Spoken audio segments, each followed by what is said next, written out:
जॾहिं ऑडियो कैस्टुनि जो उरूज हो त उन दौर में अली मोहम्मद उॾेराई जी शाइरी लखें दिलनि ते राज कंदी हुई। 1000 खां वधीक गीत तख़लीक़ ॾींदड़ सिंध जो बहितरीन शाइर, जंहिंजा गीत केतिरनि ई सुरीलनि फनकारनि पंहिंजे मधुर आवाज़ में ॻाया, माज़ी में दिलनि ते बादशाही कंदड़ शाइर अली मोहम्मद उॾेराई अॼु तन्हा ज़िंदगी जी जंग विढ़ी रहियो आहे।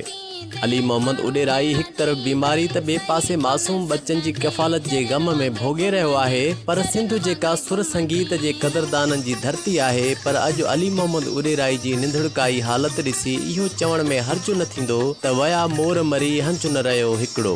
सकास खातो पंहिंजो पेट अञा भरियो ई कोन हुनजो त पोइ असां ॼण ग़रीबनि शहरनि जी सर कीअं रहंदो। हुकूमत जो नुमाइंदो लड़ी कोन आया, न सकावत खाते वारो, न त अकबर अलाकारी खे सॼे मीडिया पोस्टूं हलायूं आहिनि, चैनल बि ॾेखारियो आहे, काॾियूं सभिनी चयो आहे। ॿियो बि आख़िर हू पंहिंजी मनमानीअ थो छॾे, पंहिंजे मनपसंदि माण्हुनि जे लाइ लखूं रुपया निकिरी था पवनि। अयाशी जे लाइ कैनेडा हली थो वञे, असांजा हक़ आहे, असांजा पैसा आहिनि शाइरनि फनकारनि अदीबनि जा, असांजे ख़र्च करे, असांजो ख़र्च नथो करे, मोकिलियो 50,000 रुपया, पोइ लिखियो 10 लख रुपया वारो आहे। त असांजो सिंध धरती जो फ़नकार अहिड़ो सुरीलो ऐं उनजो हेसि ताईं अॼु ॾींहुं ताईं न को दाद फ़रियाद थियो आहे। ॿियो त जेके फ़नकार जिन फ़नकारनि हिन खे ॻायो आहे, उन्हनि फ़नकारनि मां बि को फ़नकार हिन मिसकिन वटि लड़ी कोन आयो आहे त को हुनजी सार संभाल लाइण लाइ करे, का सपोर्ट करण लाइ करे। असां आला अख़्तियार ऐं वस वारनि खे पुरज़ोर अपील बि कईसीं त महिरबानी करे हिन लाइ, हिन जे इलाज लाइ कुझु करियो, जीअं त हीअ पंहिंजी सिहत सही रखी सघे।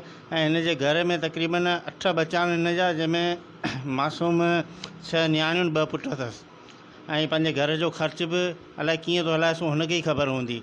अली मोहम्मद उॾेराई जा साह न रुगो सिर्फ़ जियापे लाइ ज़रूरी आहिनि, पर हुन जी हयाती संदसि मासूम बचड़नि लाइ पिणु अहम आहे। अञा बि वक़्तु वियो नाहे सकाफ़त खाते जे सूबाई वज़ीर साईं सरदार अली शाह खे फौरी नोटिस वठी शाइर अली मोहम्मद उॾेराई जी हयाती बचाइण में किरदारु अदा करणु घुरिजे, त जीअं उॾेराई जे अंदर मां तख़लीक़ जा गुलाब टिड़ंदा रहनि। जेको सकाफ़त खाते जो वज़ीर आहे साईं सरदार अली शाह, उन सां बि हुन अपील कई आहे त मूंखे सरकारी ख़र्च ते इलाजु करायो वञे कंहिं सुठी अस्पताल में। कैमरामैन बावन हाशवानी सां गॾु साजिद अली जोखियो, काश न्यूज़, घारो सिटी।